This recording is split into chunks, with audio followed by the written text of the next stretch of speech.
আসসালামু আলাইকুম বন্ধুরা, আশা করি আপনারা ভালো আছেন। গোটা পৃথিবী যখন একেবারে তৃতীয় বিশ্বযুদ্ধের দ্বারপ্রান্তে, যে কোনো মুহূর্তে তৃতীয় বিশ্বযুদ্ধ বা পারমাণবিক যুদ্ধ বললেই চলে শুরু হয়ে যেতে পারে।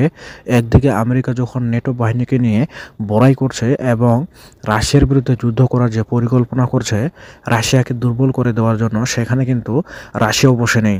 আমেরিকা এবং নেটো বাহিনী যদি মনে করে রাশিয়াই একা, তাহলে বিরাট ধরনের ভুল করবে আমেরিকা ও ইউরোপীয় ইউনিয়ন।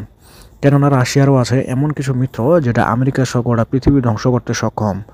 যদি বলি আর প্রথম সারিতে চলে আসবে চীন, আর তারপরে তো ইরানের মতো আঞ্চলিক পরাশক্তি এবং কিম জং উনের মতো পাগলা নেতা রয়েছে।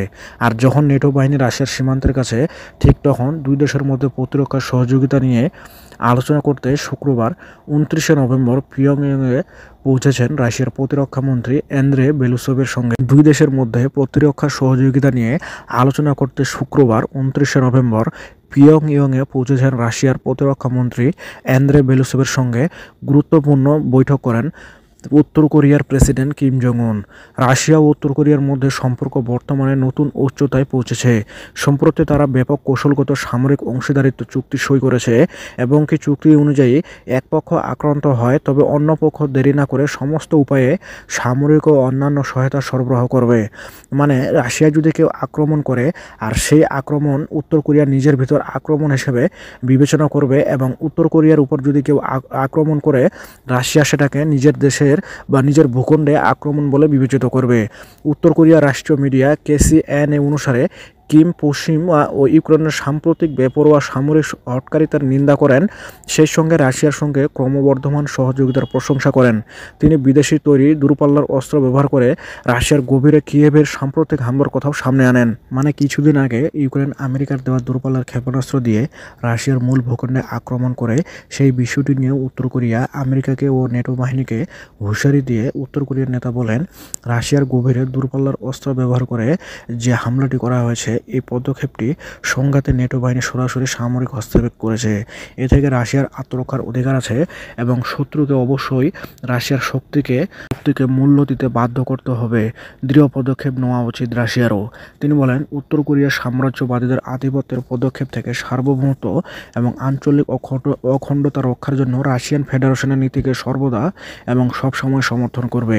আর এখানে আমাদের দেশের যদি অবস্থার কথা বলি, কঠিন নাজেহাল অবস্থায় দিন পার করছে আমাদের বাংলাদেশ। বর্তমানে পৃথিবীর কূটনৈতিক সম্পর্ক বলে যে কথা, সেটা থেকে একেবারে বিচ্ছিন্ন বাংলাদেশ। আমরা রাশিয়া ও চীনের মতো সুপার পাওয়ার থেকে নিজেকে গুটিয়ে নিয়েছি এবং পশ্চিমা ও আমেরিকার দরবারে হাজির হয়েছি আমাদের উন্নতির জন্য। কিন্তু আফসোস, আমেরিকা এবং ইউরোপ তাদের ভণ্ডামি ছাড়া, কখনোই তাদের স্বার্থ ছাড়া উপকারে আসবে না বাংলাদেশের।